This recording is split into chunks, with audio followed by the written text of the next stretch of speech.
Hello everybody, and once again welcome back to Financeable YouTube channel. Today in this video I'm going to show you how you can download Zerodha Kite in your mobile phone, so make sure you follow my step till the end.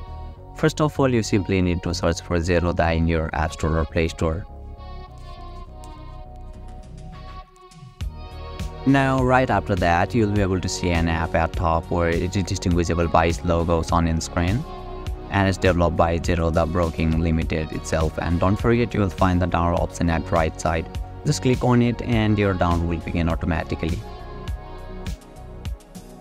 So yeah, finally once your download gets complete, click to open and you will be able to access it. So basically this is how you can download Zerodha Kite in your mobile phone, and if you still encounter any issue during the download process, feel free to leave a comment and I'll be happy to assist you.